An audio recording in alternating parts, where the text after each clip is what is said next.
বাজে দেখো তো, আমিও তাড়াতাড়ি হাঁটতে হাঁটতে পা ঢিল ধরে গেছে। 5টা 5? তুমি শুধু শুধু এত দৌড়ে নেব, ট্রেন আসতে তো এখনো অনেকে। না না, তুমি বোঝো না, বরং স্টেশনে এসে 1-8 ঘন্টা বসে থাকা ভালো। ট্রেনের ব্যাপারে কোনো রকম ঝুঁকি নিতে নেই। টাইম টেবিল, এত করে টাইম টেবিলে কিছু ঠিক আছে? 7টার গাড়ি আসবার কথা লিখে রেখেছে, 8টার আগে আসে না। আবার দেখবে কোনো কোনো দিন 9টার গাড়ি 7:30 গেছিল। 7টার গাড়ি 8টায় আসতে পারে, তবে 8টার গাড়ি আজ পর্যন্ত কখনো 7:30টায় আসেনি।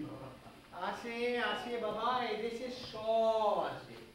এই দেখো না, এই স্টেশনে এলাম সেদিন, যাবো সেকেন্ড লোকাল ধরবো, 7:20 ছাড়ে।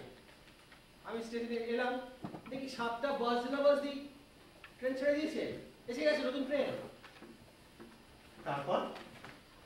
তারপর আর কি, ভিড় ঠেলে ঠুলে ট্রেনে উঠলাম। উঠে শুনি ওটা হচ্ছে গিয়ে সেই ফার্স্ট লোকাল, মোটে 1.5 ঘন্টা লেটে যাচ্ছে, বুঝলেন?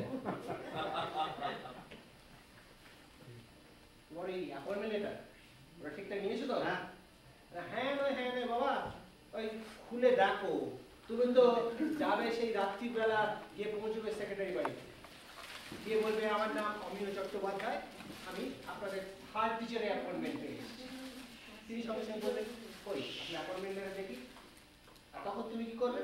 তখন এই পকেট হাঁটাবে, ও পকেট হাঁটাবে, সুটকেস হাঁটাবে, তারপরে যা বাড়িতে ফেলে এসেছি। কি করবেন জানো? ওই স্কুলের দারোয়ান ডেকে তোমার সোজা থানায় পাঠিয়ে দেবে, বলবে এই নাম ভাঁড়িয়ে মাস্টার রিজুল করতে। অত কথায় দরকার নেই, এই দেখে নাও অ্যাপয়েন্টমেন্ট লেটার। দেখি,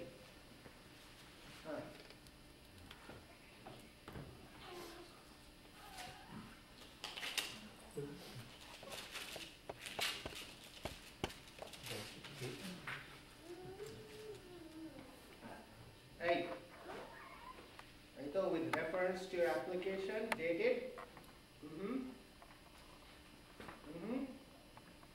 and yours faithfully Madhusudanpur boys high school secretary, নাম সই করেছেন সৌরীন্দ্রনাথ নাথ। এই হচ্ছে পাকা কাজ, বুঝলে না? এটা নিয়ে তোমার সুটকেসে রেখে দাও, একদম ওপরে, ঠিক আছে বুঝলে? চাক করে পেয়ে যাও। 9:30টায় গিয়ে পৌঁছবার কথা তোমার, ধরো লেট করে গিয়ে 10টায় পৌঁছবে।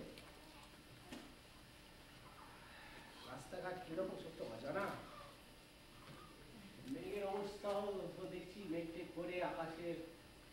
আবার পশ্চিমবাংলার আবহাওয়া অফিস লিখেছে পশ্চিমবঙ্গের সর্বত্র প্রবল বারিপাতের সম্ভাবনা।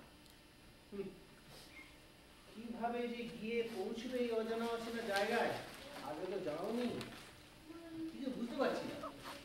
শুধু শুধু এত ভাবছে বাবা, সেক্রেটারি মশাই লিখেছেন স্টেশনে গরুর গাড়ি থাকবে, কোনো অসুবিধা হবে না।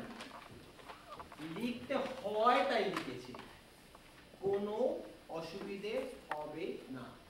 আরে বাবা, ওই অজ পাড়াটায় যাওয়াটাই তো একটা বিরাট অসুবিধে, তার উপর গরু গাড়ি জমে চেপেছে কখন, রাস্তাঘাট কিরকম কে জানে। আরে যদি একবার ইন্টারভিউ দিতে যেতে, তাহলে তো কিছু জানাশোনা হতো। ইন্টারভিউ দিলে না, হ্যাঁ ইন্টারভিউ না দিয়ে তোমার অ্যাপয়েন্টমেন্ট দিয়ে দিল, এই যে কিরকম চাকরি সেটা কিছু বুঝতেই পারছি না। আসলে বিজ্ঞাপন দিয়ে দিয়েও কোনো কোয়ালিফাইড লোক পাচ্ছিল না আর কি। আমার অ্যাপ্লিকেশনটা গেছে, সঙ্গে সঙ্গে অ্যাপয়েন্টমেন্ট দিয়ে দিয়েছে। আর কেউ তো যেতে চায় না আজকাল ওই অজ পাড়াগাঁয়। যাদের